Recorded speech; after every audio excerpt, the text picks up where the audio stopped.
আম্মুর বান্ধবীর মেয়ে যখন রাগী বউ।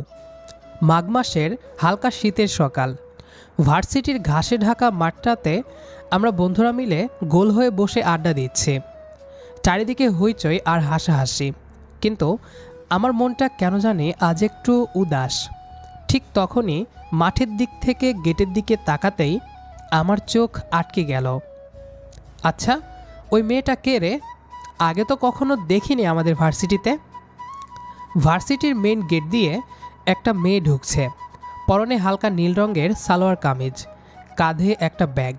মেয়েটার চেহারায় কেমন যেন একটা গম্ভীর ভাব, মনে হচ্ছে পুরো দুনিয়ার ওপর সে প্রচণ্ড ক্ষেপে আছে। আরে ওইটা ওইটা তো মনে হয় নতুন ভর্তি হয়েছে। কেন রে, প্রথম দেখাতে কি ক্রাশ খাইলি নাকি? আরে ধুর, ক্রাশ খাবো কেন? মেয়েটার হাঁটার স্টাইল দেখেছিস? মনে হচ্ছে সামনে কেউ পড়লে তাকে কাঁচা চিবিয়ে খাবে। এত রাগ মানুষের চেহারায় থাকে কিভাবে? ঠিক বলেছিস আকাশ, দেখে তো মনে হচ্ছে লেডি হিটলার। সাবধানে থাকিস ভাই, এমন মেয়ের পাল্লায় পড়লে জীবন তছনছ হয়ে যাবে। আমি তখনও একদৃষ্টিতে মেয়েটার দিকে তাকিয়ে আছি। মেয়েটা মাঠের পাশ দিয়ে গটগট করে হেঁটে চলে যাচ্ছিল। হঠাৎ কি মনে হলো, সে একবার আমাদের দিকে তাকালো। বিশেষ করে আমার সাথে যখন তার চোখাচোখি হলো, সে এমন একটা লুক দিল যেন আমি কোনো বড় অপরাধ করে ফেলেছি। আল্লাহ বাঁচাক, যার কপালে এই মেয়ে আছে তার কপালে নির্ঘাত শনি আছে। এত রাগ নিয়ে কেউ ভার্সিটিতে আসে? ভার্সিটি থেকে বাসায় ফেরার পথেও কেমন জানি ওই মেয়েটার গম্ভীর চেহারাটা বারবার চোখের সামনে ভাসছিল। মেয়েটা কে বা কোত্থেকে এলো সেটা বড় কথা নয়, কিন্তু ওর ওই চাহনিটা কেন জানি মাথার ভেতর গেঁথে গেছে। বাসায় এসে ফ্রেশ হয়ে বিছানায় গা এলিয়ে দিয়েছিলাম। হঠাৎ মোবাইল ফোনের রিংটন বেজে উঠল। কি রে আকাশ, বাসায় গিয়ে ঘুমিয়ে পড়লি নাকি? আয়, আমরা সবাই মোড়ের দোকানে আড্ডা দিচ্ছি, কফি খাবো আর জমিয়ে গল্প করব। আমার একটু শরীরটা ম্যাজম্যাজ করছে রে, কিন্তু তোদের এই আড্ডার ডাক উপেক্ষা করার সাধ্য আমার নেই। আসছি, দাঁড়া। এরপর বন্ধুদের সাথে বেশ খানিকটা সময় কাটিয়ে যখন ফিরলাম, তখন অনেকটা রাত হয়ে গেছে। খাওয়া দাওয়া শেষ করে কখন যে ঘুমিয়ে পড়েছি টেরও পাইনি। পরদিন সকালে সকালে ঘুম থেকে উঠে জানালার পর্দা সরাতেই হিমেল হাওয়ায় শরীরটা কেঁপে উঠল। উফ, মাঘ মাসের কি প্রচণ্ড শীত! মনে মনে ভাবলাম, আজ আর বাইক বের করা ঠিক হবে না। এই ঠান্ডায় বাইক চালালে হাত পা জমে বরফ হয়ে যাবে। তাই ঠিক করলাম আজ বাসেই ভার্সিটিতে যাব। তৈরি হয়ে ভার্সিটিতে পৌঁছালাম। আজ মনটা কেন জানি একটু অন্যরকম ছিল। ক্লাস করছি, বন্ধুদের সাথে হাসাহাসি করছি, কিন্তু বারবার চোখ দুটো অজান্তেই সেই নীল সালোয়ার কামিজ পরা মেয়েটাকে খুঁজছিল। কি রে আকাশ, কি খুঁজছিস এদিক ওদিক? সেই লেডি হিটলারকে নাকি?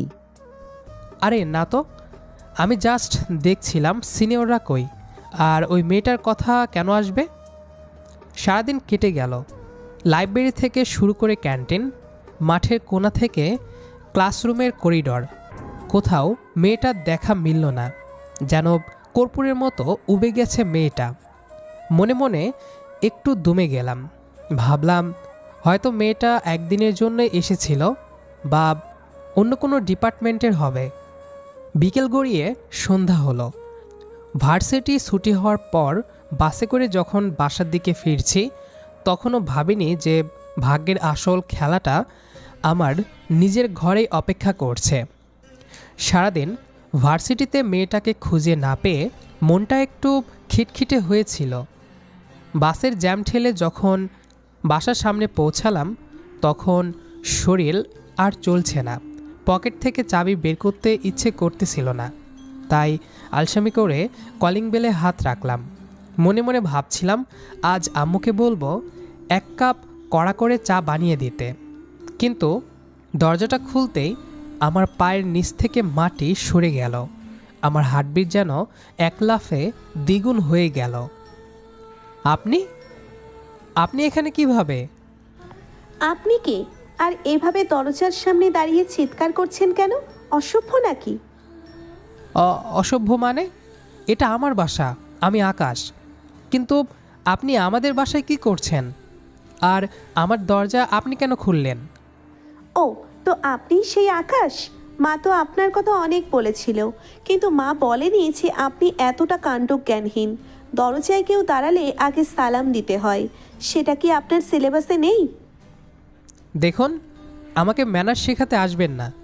আপনি কে সেটা আগে বলুন। তখনই ভেতর থেকে আম্মু হাসি মুখে বেরিয়ে এলেন।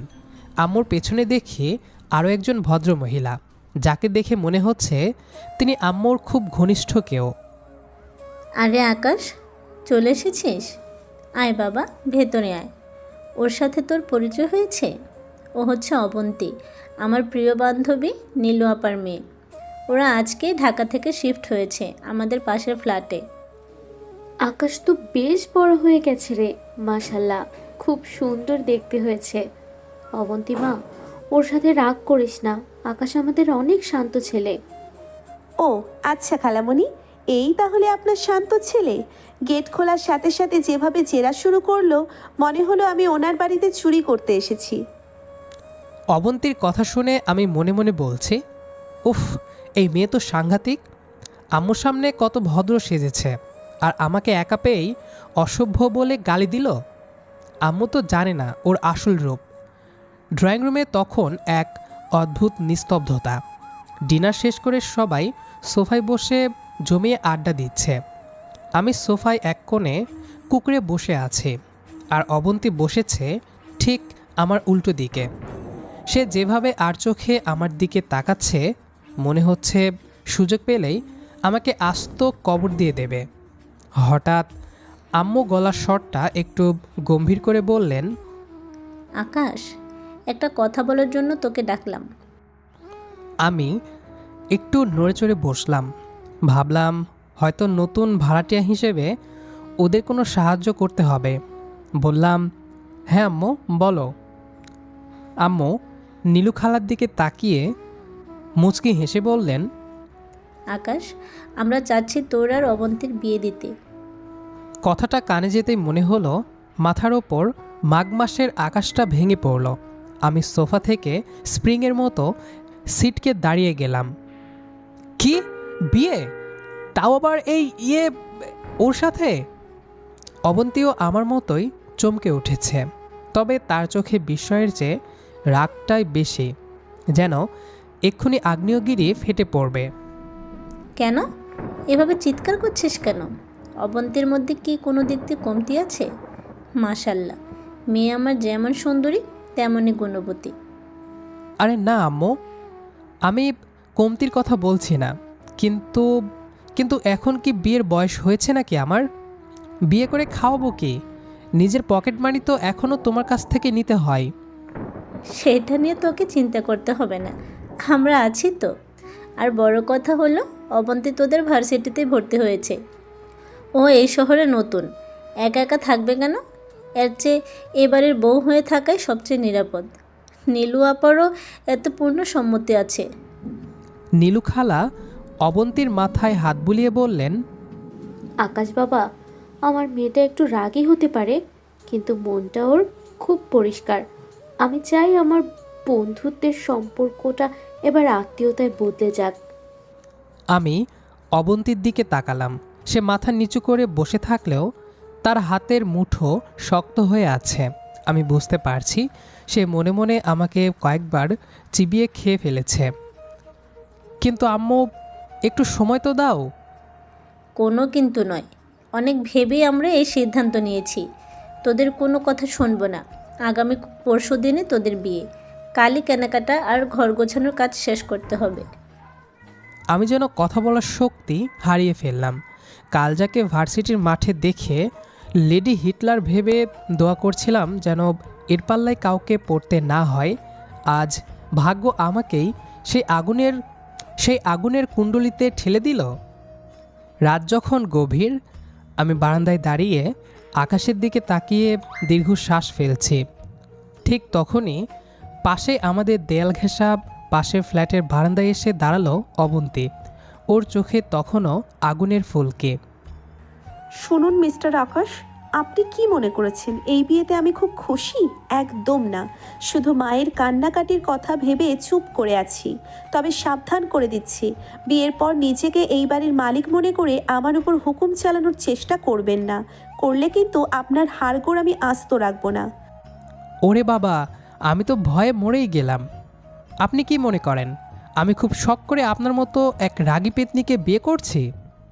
আমার তো কপালটাই খারাপ যে আপনার মতো একজনের সাথে আমার নাম জড়াচ্ছে। কি বললেন? আমি পেতনি? দাঁড়ান, বিয়ের পর আপনাকে আমি দেখাচ্ছি কত ধানে কত চাল। কাল থেকে আপনার নরকবাস শুরু হবে।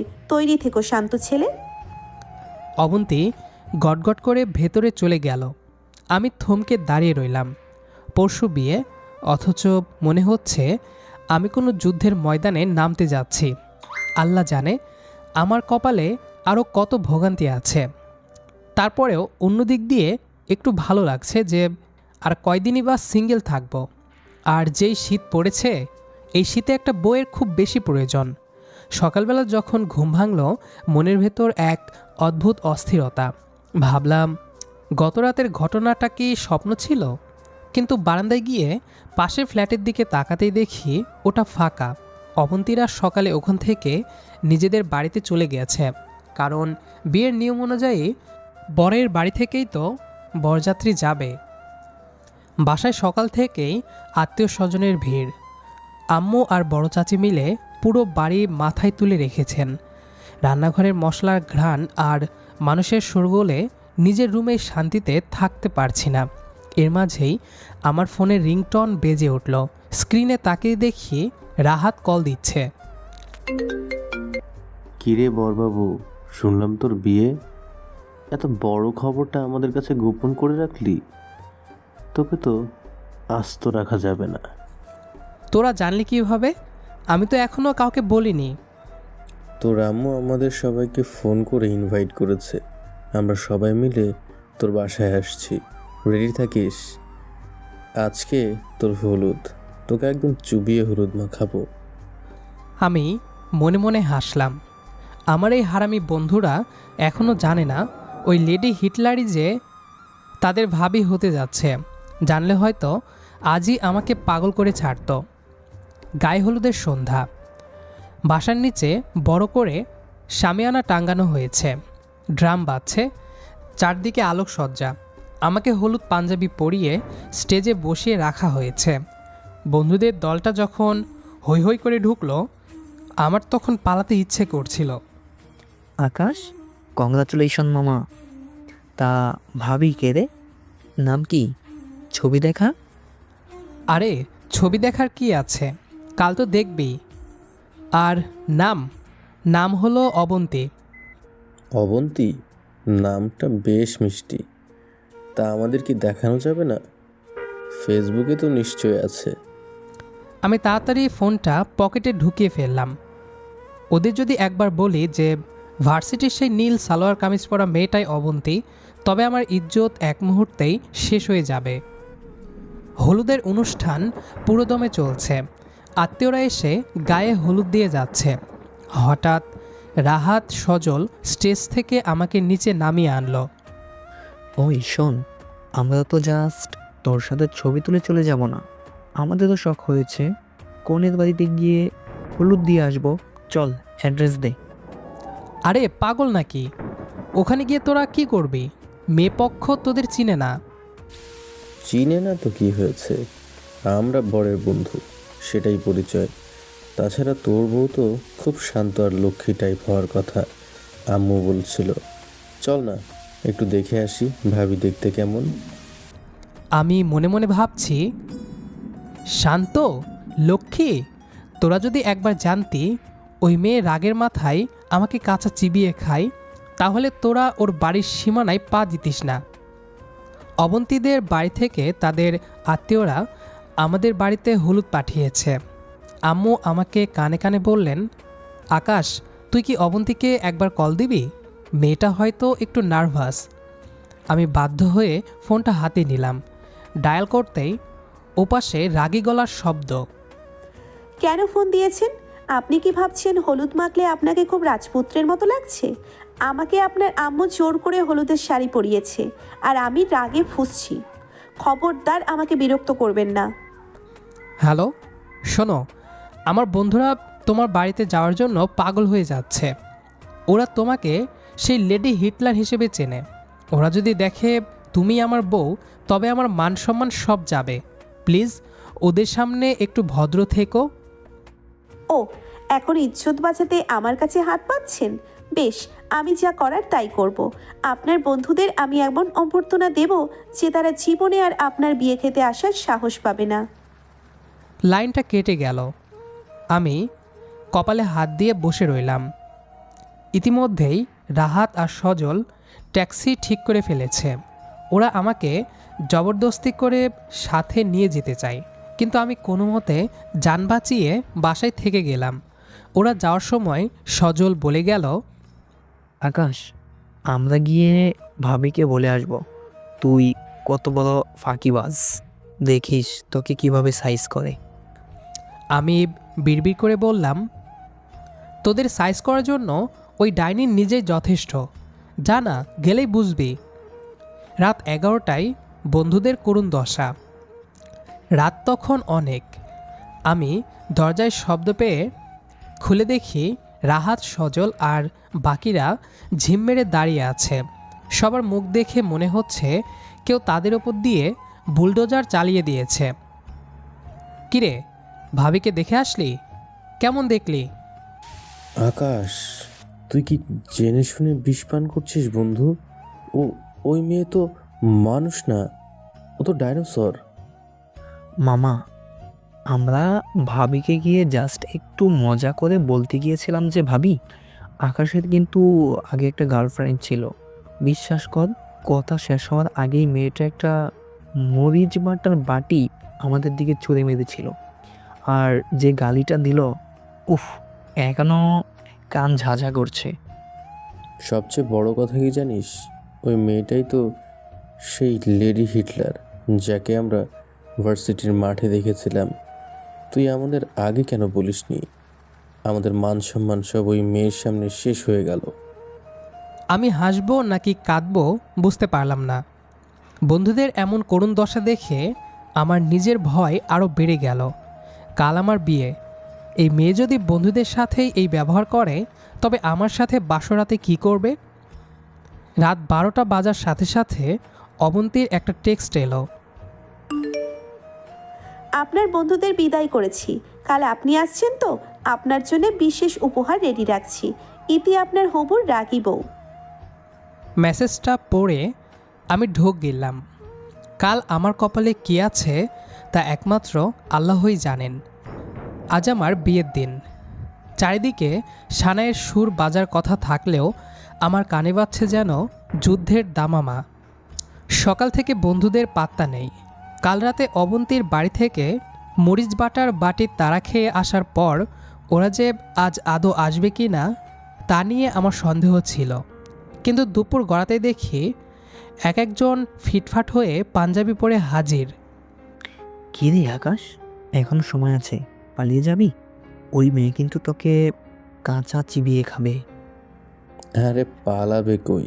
কালকের পর থেকে তো ওর বাসার সামনে বিজিবি মোতায়েন করলেও আকাশকে কেউ বাঁচাতে পারবে না। আমি ওদের দিকে এক পলক তাকিয়ে একটা দীর্ঘশ্বাস ফেললাম। বন্ধুদের কথা এক কান দিয়ে শুনে অন্য কান দিয়ে বের করে দিচ্ছে, কারণ আমার বুকের ভেতর তখন হ্যামার দিয়ে কেউ যেন বাড়ি মারছে। বিকেলের দিকে আমরা কোণে বাড়িতে পৌঁছালাম। গেট ধরার সময় অবন্তীর কাজিনরা বেশ ঝামেলা শুরু করলো, কিন্তু আমার বন্ধুদের লক্ষ্য গেট পাশ করা নয়, তাদের লক্ষ্য হলো কোণে দেখা। অবন্তী যখন লাল টুকটুকে বেনারসি পরে স্টেজে এসে বসলো, বন্ধুদের চোয়াল এক হাত ঝুলে পড়ল। ভার্সিটির সেই নীল সালোয়ার কামিজ পরা রাগী মেয়েটা আজ কোণে সাজে কি অদ্ভুত সুন্দর লাগছে। তবে ওই যে কথায় আছে না, সুন্দরী মানেই ভয়ঙ্কর। ওরে ভাই, এ কি সেই লেডি হিটলার? সাজলে তো মাশাল্লাহ অশ্বরার মতো লাগছে রে। চুপ কর, চেহারা দেখে ভুলিস না, মনে রাখিস এই অফসরার হাতেই কাল মরিচের বাটি ছিল। ওরা যখন স্টেজে গিয়ে আমার পাশে দাঁড়ালো, অবন্তী ঘুমটার নিচ থেকে ওদের দিকে একটা তীক্ষ্ণ নজর দিল। ব্যাস, বন্ধুদের দুষ্টুমি এক নিমিষে থেমে গেল। রাহাত যে ভাবি বলে একটা জোকস শোনাতে চেয়েছিল, সে ভয়ে নিজের নামই ভুলে গেল। আমাদের বিয়েটা হচ্ছে একদম ঘরোয়া এবং ইসলামিক পদ্ধতিতে। আম্মুর আর নীলু খালুর ইচ্ছা ছিল বিয়েতে কোনো অপসংস্কৃতি যেন না থাকে। বড় একজন মাওলানা সাহেব এসেছেন। মাওলানা সাহেব যখন বিয়ের খুতবা পড়া শুরু করলেন, চারদিকে এক গাম্ভীর্য নেমে এলো। বন্ধুদের দুষ্টুমি আর হাসাহাসি তখন থেমে গেছে। মাওলানা সাহেব আমার কাছে এসে বসলেন। বাবা আকাশ, মোহলানা বাবদ নগদ 5 লক্ষ টাকা ধার্য করে নীলু খালার কন্যা অবন্তীর সাথে তোমাকে বিবাহ দিচ্ছি। তুমি কি কবুল করছো? বুকের ভেতরটা তখন দুরু দুরু কাঁপছে। একপাশে বসা অবন্তীর দিকে একবার তাকালাম। সে মাথা নিচু করে বসে আছে। আমি স্পষ্ট স্বরে বললাম, আলহামদুলিল্লাহ, কবুল। 3 বার কবুল বলার পর যখন দোয়া শুরু হলো, আমার মনে হলো আমি এক নতুন জীবনে প্রবেশ করলাম। একটু পরেই অন্য ঘর থেকে অবন্তীও সই করল। আজ থেকে সেই রাগী মেয়েটা আইনত এবং ধর্মীয়ভাবে আমার স্ত্রী। বিয়ে শেষ হওয়ার পর খাওয়া দাওয়ার ধুম পড়ল, কিন্তু আমার বন্ধুদের কাজ তো এখনও বাকি। ওরা সুযোগ পেলেই আমাকে নিয়ে মজা নিচ্ছে। আকাশ শোন, বাসর ঘরে যাওয়ার সময় সাথে করে একটা হেলমেট নিয়ে যাস। বলা তো যায় না কখন কি ছুঁড়ে মারে। আর একটা ব্যান্ডেজ আর ডেটলও সাথে রাখিস। প্রাথমিক চিকিৎসা তো নিজেকেই করতে হবে। আমি ওদের ধমক দিয়ে বললাম, তোরা কি থামবি? এমনিতেই টেনশনে আমার অবস্থা খারাপ। খাওয়া শেষ করে বিদায়ের পালা। অবন্তী যখন আম্মুকে জড়িয়ে ধরে কাঁদছিল, তখন মনে হলো মেয়েটা আসলে ভেতর থেকে কতটা নরম। কিন্তু আমার সাথে চোখাচোখি হতেই সেই চোখের পানি যেন শুকিয়ে আগুন হয়ে গেল। সে এমনভাবে তাকালো যেন বলছে, বাসায় চল, তোর খবর আছে। বাসায় ফেরার পথে গাড়িতে আমরা পাশাপাশি বসে আছি। কেউ কোনো কথা বলছি না। মাঝখানে একটা বড় দেয়াল যেন দাঁড়িয়ে আছে। বন্ধুদের দলটা বাইক নিয়ে আমাদের গাড়ির চারপাশ দিয়ে হর্ন বাজিয়ে যাচ্ছে। সজল জানালা দিয়ে চিৎকার করে বলল, আকাশ, শুভরাত্রি। বেঁচে থাকলে কাল সকালে দেখা হবে। আমি মনে মনে বললাম, হারামজাদা, তোদের আমি দেখে নেব। অবন্তী হঠাৎ নিচু স্বরে বলল, আপনার বন্ধুরা কি সবসময় এমন অসভ্য? আমি ঘামতে ঘামতে উত্তর দিলাম, না, মানে ওরা আসলে একটু বেশি আনন্দিত। দেখাচ্ছি কাল সকালে ওদের আনন্দ কোথায় বের হয়। আর আপনিও তৈরি থাকেন, আজকের রাতটা আপনার জন্য খুব স্মরণীয় হতে যাচ্ছে। আমি জানালার বাইরে তাকালাম। অন্ধকার রাত। আমার মনে হচ্ছে বাসর ঘর নয়, আমি কোনো WWE রিংয়ে ঢুকতে যাচ্ছি। বন্ধুদের শোরগোল আর আতশবাজির শব্দ পেছনে ফেলে যখন নিজের রুমে ঢুকলাম, তখন বুকটা যেন ঢাকের মতো বাজছে। রুমটা আম্মু আর ছোট বোন মিলে বেশ যত্ন করে সাজিয়েছে। চারিদিকে রজনীগন্ধার কড়া ঘ্রাণ। খাটের ঠিক মাঝখানে বসে আছে লাল বেনারসি পরা অবন্তী। ওর ঘোমটাটা নামানো, কিন্তু আমি জানি এই ঘোমটার নিচে একটা আগ্নেয়গিরি অপেক্ষা করছে। আমি খুব সাবধানে পা টিপে টিপে ভেতরে ঢুকলাম এবং দরজাটা বন্ধ করলাম। আল্লাহ, আজকের রাতটা যেন কোনো হাড়গোড় ভাঙ্গা ছাড়াই পার হয়। আমি খাটের এক কোণায় গিয়ে দূরত্ব বজায় রেখে বসলাম। বেশ কিছুক্ষণ নীরবতা, কেউ কোনো কথা বলছে না। ভাবলাম আমিই শুরু করি। অবন্তী, আপনি কি ঘুমাবেন? অনেক রাত তো হলো। কোনো উত্তর নেই। আমি আরেকটু সাহস করে বললাম, দেখুন, বিয়েটা তো হয়ে গেল, এখন রাগ করে লাভ কি? চলুন আমরা শান্তিতে। আমার কথা শেষ হওয়ার আগেই অবন্তী ঝটকা দিয়ে ঘুমটা সরিয়ে ফেলল। ওর কাজল কালো চোখে রাগ নাকি অন্য কিছু আমি ঠিক বুঝতে পারলাম না। আপনার সাহসের তো কমতি নেই। আপনার বন্ধুরা আমাকে নিয়ে মজা করলো আর আপনি সেখানে দাঁড়িয়ে হাসছিলেন। আরে না তো, আমি তো ওদের বারণ করেছি। ওরা আসলে... চুপ, একদম একটা কথাও বলবেন না। সে খাট থেকে নেমে আমার দিকে এগিয়ে আসতে লাগলো। আমি ভয় পেয়ে পেছাতে পেছাতে খাটের একেবারে কিনারায় চলে গেলাম। অবন্তী আমার খুব কাছে এসে দাঁড়ালো। আমি চোখ বন্ধ করে ফেললাম।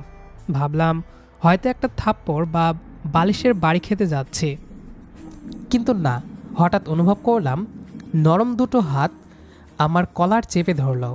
আমি চোখ খুলে দেখি অবন্তী খুব দুষ্টুমি মাখা হাসিতে আমার দিকে তাকিয়ে আছে। সারা জীবন তো অনেক রাগ দেখালেন, এবার একটু আমার সাথে রোম্যান্স করার সাহস আছে? নাকি বন্ধুদের মতো শুধু দূর থেকে লেডি হিটলার বলেই ডাকবেন? মানে আপনি আপনি কি আমার সাথে মজা করছেন? আমি রাগী হতে পারি আকাশ, কিন্তু আমি আমার স্বামীর ওপর শুধু রাগ দেখাতেই আসিনি। আমি চাই আপনি আমাকে ভালোবাসুন, কিন্তু আপনি তো দেখি একটা ভীতু। হঠাৎ অবন্তী আমাকে হ্যাঁচকা টান দিয়ে নিজের কাছে নিয়ে এলো। ওর এই আকস্মিক পরিবর্তনে আমি পুরোপুরি থতমত খেয়ে গেলাম। যে মেয়েটা একটু আগে রণচণ্ডী ছিল, সে এখন পরম আবেশে আমাকে জড়িয়ে ধরল। অবন্তী, এটা কিন্তু পাবলিক প্লেস না, এটা আমাদের বাসর ঘর। আপনি কি শিওর আপনি আমার সাথে জোর করছেন? হ্যাঁ, জোর করছি। আমার স্বামী, আমার ঘর, আমি যা ইচ্ছে তাই করব। আপনার সাহস থাকলে আমাকে থামান। এরপর শুরু হলো এক মিষ্টি খুনসুটি। অবন্তীর সেই লেডি হিটলার ইমেজটা যেন মুহূর্তেই উবে গেল। সে তার স্বভাবজাত চঞ্চলতা আর দুষ্টুমি দিয়ে ঘরটাকে আনন্দময় করে তুলল। আমি বুঝতে পারলাম এই রাগের আড়ালে কতটা ভালোবাসা লুকিয়েছিল। আমি ওর কপালে আলতো চুমু দিয়ে বললাম, জানো অবন্তী, আমি ভেবেছিলাম আজ আমার হাড়গোড় আস্ত থাকবে না। অবন্তী আমার বুকে মাথা রেখে হাসতে হাসতে বলল, হাড়গোড় ভাঙলে সেবা করবে কে? তার চেয়ে আপনাকে সারা জীবন ভালোবাসার জালে আটকে রাখাটাই বেশি বুদ্ধিমানের কাজ হবে না? আমি ওকে আরও নিবিড়ভাবে জড়িয়ে ধরলাম। জানালার বাইরে মাঘের শীতের রাতটা হয়তো খুব ঠান্ডা ছিল, কিন্তু আমাদের নতুন এই জীবনের শুরুটা হলো এক উষ্ণ ভালোবাসার মধ্য দিয়ে। ভার্সিটির সেই গম্ভীর মেয়েটি আজ থেকে আমার জীবনের সবচেয়ে প্রিয় এবং মিষ্টি বউ। তো দর্শক বন্ধুরা, আমরা আজকের গল্পটির শেষ প্রান্তে চলে এসেছি। আমাদের আজকের গল্পটি আপনাদের কাছে কেমন লেগেছে সেটি অবশ্যই কমেন্ট করে জানাবেন।